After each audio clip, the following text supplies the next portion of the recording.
des propositions. Donc, on avait la logique d'Aristote. La logique d'Aristote. On a commencé à avoir des problèmes avec la logique d'Aristote. La logique d'Aristote, elle est très belle, elle est très bonne, elle est très efficace pour faire des inférences immédiates, pour régler des syllogismes, pour régler des polysyllogismes, pour faire des syllogismes hypothétiques, pour faire des syllogismes d'incompatibilité, pour faire des syllogismes disjonctifs. Mais elle pose quand même certains problèmes. Comme par exemple, quand j'ai des synonymes, célibataire puis non marié, on vient de voir un exemple comme ça. C'est le même terme ou c'est pas le même terme? On peut discuter longtemps là-dessus. Voyez-vous, si on convenait qu'on va parler des A, on va parler des B, on va parler des C. Peu importe c'est quoi les A, peu importe c'est quoi les B, peu importe c'est quoi les C, ça va nous simplifier la vie. L'autre chose, c'est qu'on a vu que, je dis, aucun A n'est un B. Le verbe est au singulier, c'est universel. Les singulières, Serge est malade, ça c'est une phrase universelle. C'est un paquet de choses fatigantes dans ça. Et donc, si on parle français, on va appliquer les règles d'une certaine manière. Mais en anglais, on va peut-être les appliquer d'une autre manière. Puis en grec ancien, la langue achéenne qu'avait Aristote, bien, on les appliquait d'une autre manière parce que cette langue-là est un peu différente aussi. De sorte qu'à un moment donné, on s'est dit au 17e siècle, il y a un philosophe dont vous avez peut-être déjà entendu parler, qui était très important. C'est lui qui a trouvé comment faire du calcul intégral, entre autres, c'est Leibniz. Et Leibniz a dit, qu'est-ce qui fait le succès de la science moderne? C'est le développement des mathématiques. Au lieu de compter de 2 chiens plus 3 chats égale 5 animaux, on prend 2, peu importe c'est quoi, 3, peu importe c'est quoi, puis la règle, c'est quand tu prends 2 de quelque chose, que tu mets avec 3 de quelque chose, ça fait 5 de quelque chose. Donc, à ce moment-là, c'est dit les mathématiques sont une science qui permet de faire avancer beaucoup la science. Les sciences empiriques en général. C'est une science formelle, c'est une science de la pensée.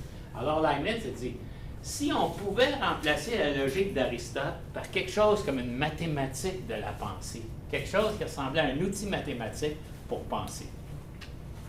Alors lui a commencé à développer cette idée, ce qu'il appelait la lingua characteristica universalis. Parce que dans ce temps-là, les philosophes et les scientifiques écrivaient leurs essais en latin. Donc, langue caractéristique universelle. Si on avait une langue universelle, pas de la logique en achéen, de la logique en français, de la logique en chinois, de la logique en russe, de la logique tout court. C'est pour ça aussi que quand on a des congrès internationaux de logique, comme celui dont je vous parle, où je vais aller à Rio de Janeiro, c'est tellement facile qu'ils soient chinois, russes, brésiliens, canadiens. On a des formules qui veulent dire la même chose pour tout le monde. Okay? Donc, les mathématiques sont un langage universel. La logique moderne, dans section 2 et dans section 3, c'est ça qu'on va voir, la logique moderne, c'est comme une mathématique de la pensée, une mathématique du raisonnement. On l'appelle aussi la logique symbolique. Des fois, vous voyez logique symbolique, mais c'est la même chose que logique moderne. Okay? Et donc, à ce moment-là, on s'est dit, bien, on va prendre exemple sur les mathématiques pour étudier le raisonnement humain, pour étudier la pensée. Une mathématique de la pensée. C'est ça qu'est la logique moderne. OK. Maintenant, l'autre idée qu'on a eue, qui est très importante, c'est l'idée de fonction, comme Leibniz, puis d'autres après lui, comme par exemple Leibniz au 17e siècle. Au 19e siècle, Boole a poursuivi les idées de Leibniz. D'ailleurs, le livre de Boole s'appelle An Investigation in the Laws of Thought, une investigation dans les lois de la pensée. Et des gens comme eux, ils disent, c'est quoi qui a fait progresser les mathématiques? C'est l'idée de fonction. F de x. C'est une idée toute simple, mais c'est la base de l'algèbre, et c'est ce qui vous a... C'est la première chose, je présume, que votre prof de maths au secondaire vous a expliqué. C'est quoi une fonction? C'est un ensemble d'objets qu'on appelle le domaine. Donc, c'est un ensemble d'objets de départ. Puis un autre ensemble d'objets qu'on appelle le codomaine. Puis c'est quoi qu'une fonction fait? Elle fait une relation entre les deux. Elle fait un lien entre les deux. Ça, c'est dx. Puis ça, c'est des f de x. OK, c'est des fonctions sur des objets. Et il y a René Descartes, qui est un philosophe, mais aussi un mathématicien, qui a une idée géniale. Il a dit, bien, on peut représenter les x sur un axe. Ici, ça va être 0. Ça va être les valeurs négatives de x, les valeurs positives de x. Puis on a un autre axe pour les f de x et pour les y. L'abscisse, l'axe des x. L'ordonnée, l'axe des y. Puis à ce moment-là, un point ici, ben, c'est telle valeur pour x et telle valeur pour y. Comme par exemple, ici, c'est 1, 2. Ici, 1, 2. Ben, c'est le point 2, 2. D'accord? Vous vous rappelez de ça en mathématiques. Et donc, à ce moment-là, cette idée-là, ça a l'air de rien, c'est simple. Mais ça a été une idée géniale. C'est l'idée qui permet de dire on peut prendre n'importe quelle équation, la présenter par une figure géométrique. On peut prendre n'importe quelle figure géométrique, comme par exemple dire j'ai étudié tel phénomène, c'est fait comme ça. Ben, un bon mathématicien va dire ben, voici l'équation de ça, l'équation de ça, l'équation de ça, l'équation de ça, etc. Et si on met ensemble ces équations-là, ça donne ça. Vous voyez? De sorte que faire des mathématiques, c'est quoi? C'est prendre un dessin puis l'associer à un ensemble d'équations. Puis si je dis à un mathématicien, telle équation, telle équation, telle équation, je dis OK, ça représente ça, ça, ça. Et vous voyez donc, c'est une idée géniale que Descartes a eue. Et pourquoi je vous parle de ça? Bien, parce qu'il y a quelqu'un qui a fondé la logique moderne. En fait, il y était deux. Frege, à la fin du 19e siècle, et ensuite, au début du 20e siècle, Bertrand Russell. Et eux autres se sont dit, la logique,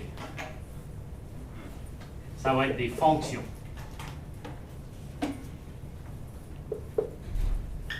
Au sens qu'on fait une association entre quelque chose du domaine et quelque chose du codomaine.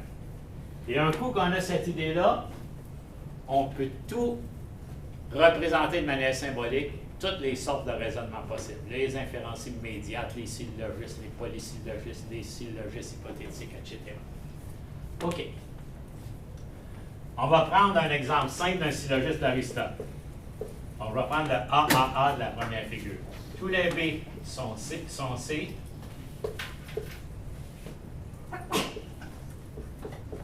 Tous les A sont B.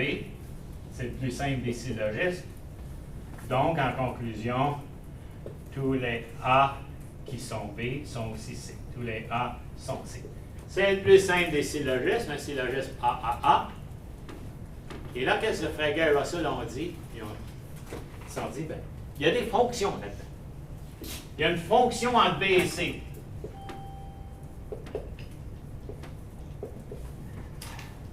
Autrement dit, il y a une relation fonctionnelle entre B et C. Quand quelque chose est dans les B, il est dans les C. C'est une fonction. Une autre fonction, tous les A sont des B, donc il y a une fonction entre les A et les B. Puis enfin, il y a une fonction entre les A et les C. Ça, c'est ce qui est le point de vue d'Aristote. Mais ce qu'Aristote ne nous a pas dit, qu'il n'a pas explicité, mais qui a dû plus ou moins s'en rendre compte, c'est qu'il n'y a pas juste ça dans ce syllogisme-là. Il y a d'autres choses. Il y a un petit « et » entre ces deux affaires-là, entre la première phrase et la deuxième phrase. Hein? Tous les A sont des B, point. Tous les B sont des C, point. Tous les A sont des B, point. Et le petit point, là, le premier des deux petits points, là, c'était ça et ça. Il y avait un « et » sous-entendu. C'est une autre fonction, ça, « et ». C'est une fonction logique. C'est un lien logique entre les deux. Il se passe la première phrase et il se passe la deuxième phrase. Et après ça, Frege et Russell se sont dit, il y en a un autre. Entre tout ça, les deux prémices et la conclusion, il y a une autre relation logique. Qui est quoi, d'après vous? Oui, le donc. Il explicite quoi, le donc? Si, alors. Qui est une autre fonction. Si on présume qu'il est vrai que tous les B sont des C, et si on présume qu'il est vrai que tous les A sont des B, tout ça, alors, impliquerait que tous les A sont des C. Donc, il y a 5 fonctions. Dans un petit syllogisme aristotélicien, il y a 5 fonctions. Une fonction en B et C, une fonction entre A et B, une fonction entre A et C, un et entre les deux premières prémisses, puis un si alors entre les deux premières prémisses et la conclusion. Les deux fonctions qu'il y a ici que j'ai mis à gauche, c'est pas pour rien que je les ai mis à gauche puis que j'ai mis les trois autres à droite. C'est pas la même sorte de fonction. Les trois à droite, on va appeler ça des fonctions intrapropositionnelles. Pourquoi vous pensez qu'on va les appeler intrapropositionnelles? Parce que c'est des fonctions à l'intérieur des propositions. La relation entre B et C, c'est à l'intérieur de la proposition. La relation entre A et B à l'intérieur de la proposition. La relation entre A et C à l'intérieur de la proposition. Les deux autres fonctions, et puis ici alors, on va les appeler des fonctions interpropositionnelles. OK. Pourquoi interpropositionnelles? Exactement. Parce que c'est entre des propositions.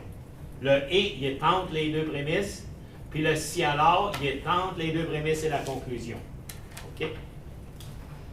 De sorte que ce que Frege et Russell ont vite découvert, c'est que dans la logique d'Aristote, c'est implicite, c'est pas explicité comme tel, mais il y a deux logiques. Une logique interpropositionnelle, puis une logique intrapropositionnelle.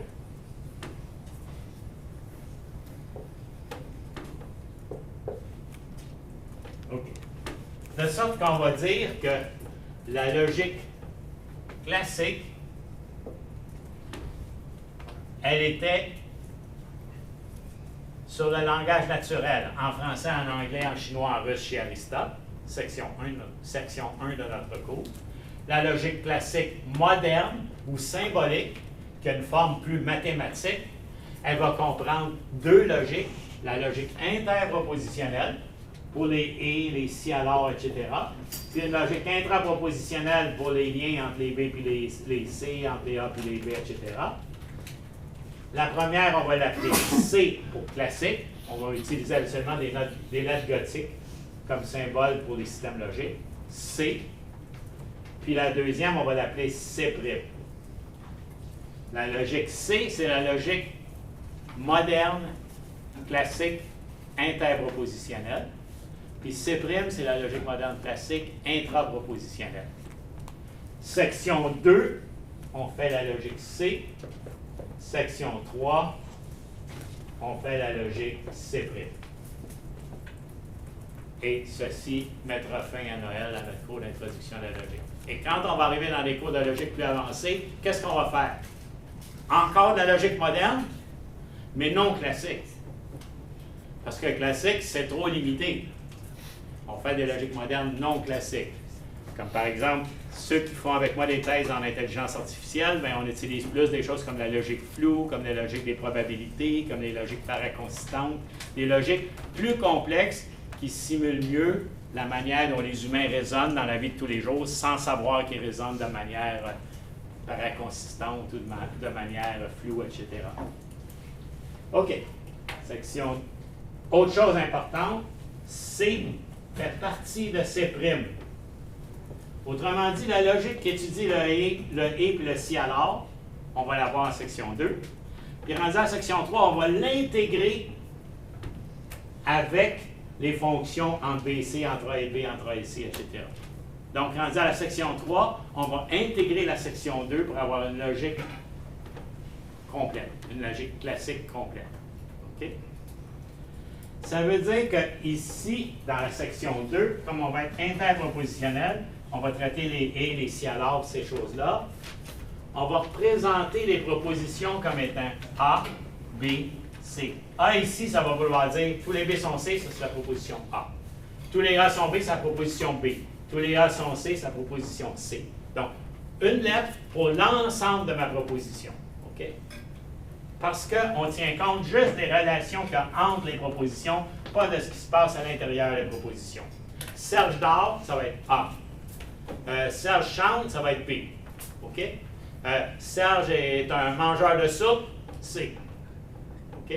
on prend la proposition comme un tout, sans étudier son contenu, sans étudier ce qui est intra-propositionnel. On va étudier juste ce qui est interpropositionnel. On va étudier les relations entre les propositions. OK? De sorte que la logique classique C, elle va comprendre simplement trois choses. Des lettres qui vont représenter quoi? Des propositions. Donc, on va utiliser A, B, C, etc., qui sont des propositions différentes. Parfois, on commence par P, tout simplement parce que P, c'est la première lettre du mot proposition. Donc, ça va être des propositions P, Q, R, etc. Donc, la logique des A, B, C ou des P, Q, R, etc., chaque lettre, c'est une proposition différente. OK? Donc, on va avoir des lettres pour représenter des propositions. On va avoir d'autre part des symboles qui vont être interpropositionnels.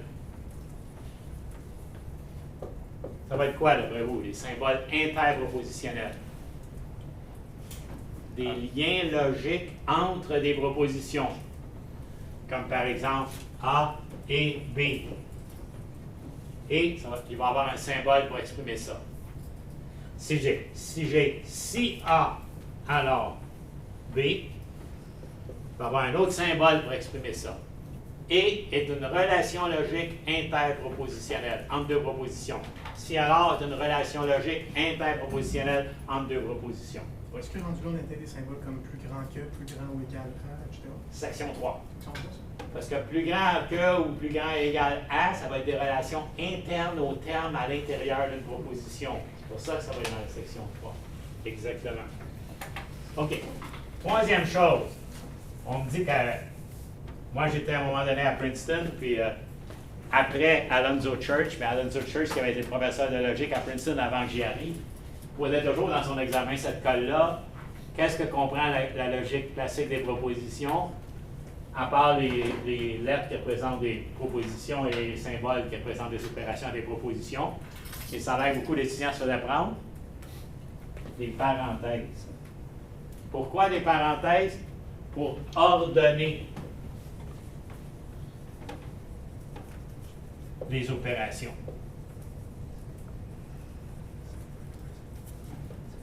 Comme par exemple, si je dis A et B, si j'ai ça, alors j'ai C. C'est pas la même chose que si j'avais j'ai A et j'ai si B, alors C. Voyez-vous la différence entre les deux? Je n'ai pas mis la parenthèse en même place. Ici, ça veut dire, j'ai d'abord la relation et entre A et B, puis ensuite, si j'ai tout ça, alors je sais.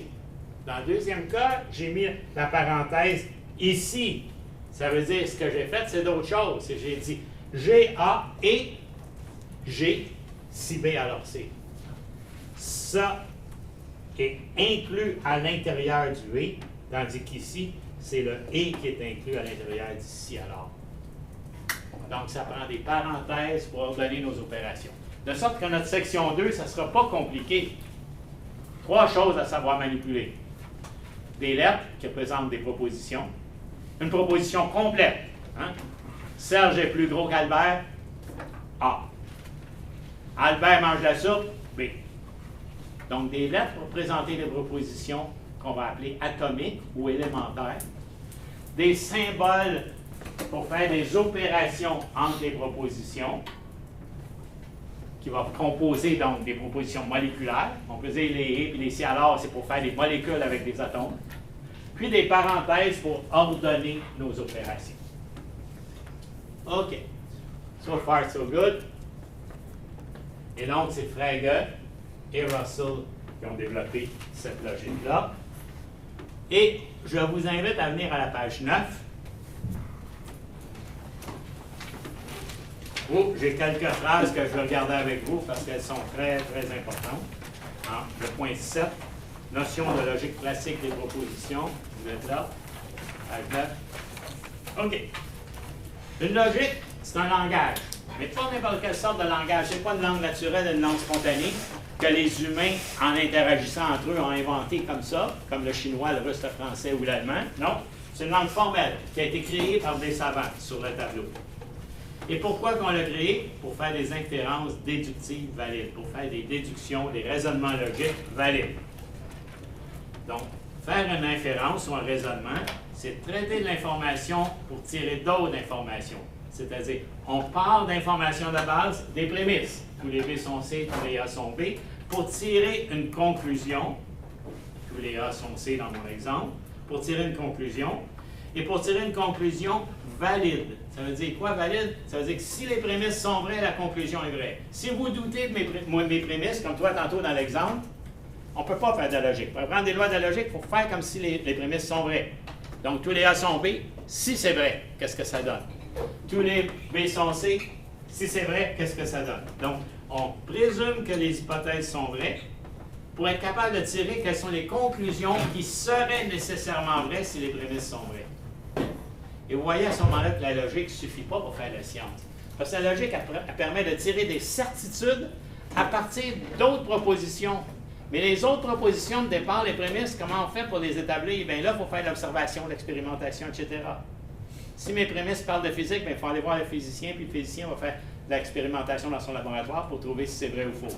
Le logicien, lui, ce qu'il fait, c'est donnez-moi des affaires que vous pensez vraies, puis je vais vous dire les conséquences de ces choses-là. Hein? Donc, on prend des prémices, on présume qu'elles sont vraies, et on tire des conclusions qui sont vraies à partir d'elles. OK. Donc, la validité d'une inférence, je continue à lire, est assurée par le maintien de la vérité, ce qu'on appelle le truth preserving character. C'est-à-dire, un raisonnement qui est logiquement valide, ça veut dire que la conclusion reste toujours vraie si les prémices sont vraies. Quand les prémices sont vraies, la conclusion est nécessairement vraie. OK. Maintenant, même si on est dans une logique moderne symboliste, on continue à l'appeler classique, comme la logique d'Aristote. Pourquoi on l'appelle classique? Vous voyez ici, je donne la définition.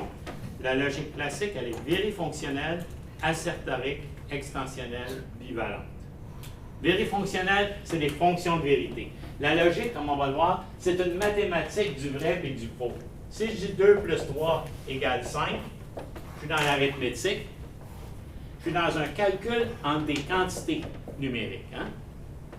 Si je suis dans la logique, c'est un calcul avec des vrais et des faux. C'est une algèbre du vrai et du faux. C'est des calculs pour déterminer ce qui est vrai et pour déterminer ce qui est faux. C'est dans ce sens-là qu'on dit c'est une logique classique, elle est vérifonctionnelle, au sens où c'est des fonctions de vérité. Fonction d'être vrai, fonction d'être faux. Okay? On calcule des vrais et des faux. Fondamentalement, c'est ça qu'on fait. C'est ce qu'on faisait chez Aristote, mais de manière imprécise, de manière informelle, de manière non explicite. On essayait de trouver des vrais à partir d'autres affaires qu'on présumait vraies. Puis, par exemple, si je savais que la A était vraie, bien, je pouvais conclure que sa contradictoire, la A est fausse. Vous voyez, c'était un calcul d'affaires vraies et d'affaires fausses. Donc, c'est là-dedans qu'on est du calcul de ce qui est vrai et de ce qui est faux. Quand on fait de l'arithmétique, on calcule des quantités, on calcule des nombres d'objets. Bien là, on calcule des choses vraies et des choses fausses. OK. Donc, on pourrait dire une algèbre du vrai et du faux. Assertorique, j'en ai déjà parlé un petit peu, ça. Assertorique, c'est des assertions. Serge est malade, on traite ça par la logique classique. Paul pense qu'il est possible que demain Serge soit malade. Est-ce que c'est traitable par la logique classique? Non, parce que ce n'est pas une assertion. Il y a trop de suppositions là-dedans. Il y a des conditionnels, il y a des subjonctifs, des impératifs. Sors de la classe. Je ne décris pas un événement, là. Je donne un ordre à quelqu'un. Et donc, ça, ce n'est pas traitable par la logique classique. C'est dans les cours plus avancés qu'on étudie ces phénomènes-là. OK. Des assertions. Extensionnel. On a vu la différence entre extensionnel et intentionnel au début du cours. Hein? L'extension, c'est le nombre d'individus. Donc, on fait des calculs de vrai et de faux sur des classes d'individus. C'est extensionnel, la logique classique. Et c'est bivalent. Ça aussi, on l'a vu. Bivalent, ça veut dire deux valeurs. Deux valeurs de vérité. Lesquelles? Vrai et faux. Pas nécessairement. Tu as raison. Habituellement, ils s'appellent comme ça. Mais quand on fait de l'informatique, comment est-ce qu'on les appelle? 1 puis 0. Le courant passe ou le courant ne passe pas dans un circuit électrique. Comme à un moment donné, j'ai eu des étudiants qui avaient fait le bac en génie et qui me disaient « Hey, monsieur, le cours de la logique, là, On a vu ça d'un circuit électrique. Quand on a fait le cours d'électricité, ben oui, quand la switch était à on, c'était comme 1 ou vrai. Quand la switch était à off, c'était comme 0 ou faux. Donc, les circuits électriques, c'est basé sur la logique. Ça marche exactement comme la logique. OK. Et donc, c'est bivalent, donc 2 valeurs de vérité. Est-ce qu'on pourrait faire de la logique classique avec la valeur pum-pum et la valeur non pum-pum? Oui. On peut appeler pum-pum vrai, puis non pum-pum faux. Est-ce qu'on pourrait les appeler et pourquoi pas? Du moment qu'on a 2 valeurs, peu importe le nom qu'on leur donne, ça marche. Est-ce qu'on peut faire de la logique avec un système binaire? Oui. 0 puis 1. OK. Une logique est non classique si elle n'a pas toutes les propriétés précédentes. Je donne des exemples. Logique modale est non assertorique. Donc, par exemple, il est possible qu'il se passe l'événement A. Il est nécessaire qu'il se passe l'événement B. Bien, il est possible, il est nécessaire, c'est des modalités. Le conditionnel puis le subjonctif, c'est la même chose, c'est des modalités. Je ne dis pas « je mange de la soupe », je dirais « je mangerai de la soupe ». C'est une modalité.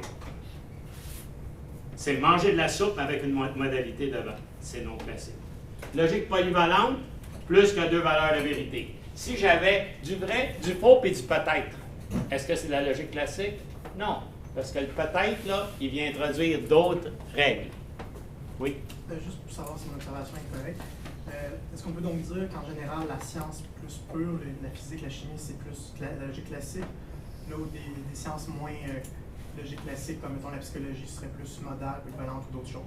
Ça pourrait, si on, ça dépend de chaque science, ça dépend de l'état de l'avancement de la science. Comme la physique, la mécanique classique, la mécanique de Newton, ouais, on peut l'exprimer par la logique classique. La mécanique quantique, on ne peut pas l'exprimer par la logique classique. L'empirisme, c'est de la logique classique, ça je veux dire. Ça dépend, pas toujours. Souvent, mais pas toujours. Comme par exemple la mécanique quantique a donné lieu à des logiques non classiques qu'on appelait des logiques quantiques. J'ai un doctorant qui a fait une thèse de doctorat sur la logique quantique après avoir fait une maîtrise en physique puis une maîtrise en logique avec moi. Il a fait un doctorat sur la logique quantique. Comment construire un système logique qui rend compte des choses bizarres qu'il y a dans la mécanique quantique qui ne sont pas explicables par la logique classique. On peut être une science même si on n'est pas une logique classique, parce qu'il y a beaucoup de gens qui ont pensé que la logique, ça peut être que la science peut être que classique, donc bivalente. Exact. Et je dirais même plus, de plus en plus, au fur et à mesure que la science se complexifie, la logique classique dans beaucoup de domaines est complètement suffisante. Comme en informatique, la programmation basée sur la logique classique, c'était beaucoup en vigueur dans les années 1960-1970, puis depuis les années 1980, il n'y a à peu près plus personne qui fait de la programmation avec la logique classique, parce que c'est trop réducteur. Juste 2 valeurs, juste des assertions, juste des fonctions de vérité, c'est trop limitatif. OK? OK. La logique classique, comme je l'ai dit, on continue plus loin. La logique classique comprend une logique des propositions interpropositionnelles, deuxième partie du cours, qu'on commence maintenant. Et une logique des prédicats, qu'on va appeler logique des prédicats ou intrapropositionnelle, troisième partie du cours. Donc, la logique C, c'est la logique intrapropositionnelle, ou tout simplement logique des propositions. Parce qu'on parle de A, B, C qui sont des propositions dans leur ensemble. Puis ensuite, C', ça va être la logique des prédicats. Vous pouvez deviner pourquoi la logique des prédicats. Parce qu'on va tenir compte des prédicats et des relations avec les sujets dont on ne tient pas compte maintenant dans la section 2. Hein. Donc, les sujets et les prédicats, on va être obligé de dire, pour l'instant, oubliez-les. Comme lui, dans le fond, posait la question plus petit, plus grand, est-ce qu'on va voir ça? Quand on va comparer le sujet et le prédicat, oui, dans la section 3, mais dans la section 2, on va prendre la totalité de la phrase. OK. La logique classique, moderne ou symbolique, des propositions comprend, je viens de l'expliquer, des variables ou des constantes qui présentent des propositions, des A, des B, des C, ou des P, des Q, des R, etc. D'autre part, des symboles d'opérateurs, qu'on peut appeler aussi des connecteurs interpropositionnels. Je donne des exemples en français. non, et, ou, si alors, si et seulement si. En français, comme dans beaucoup de langues, les conjonctions sont ce qui font les liens entre les propositions. Mais où est donc Cornicard? C'est toutes des opérations interpropositionnelles. Si alors, si interpropositionnel, etc. On va les voir maintenant. Et des parenthèses pour donner les opérations. OK. Maintenant, on va rentrer dans la matière. On a ce qu'il faut pour entrer dans la matière.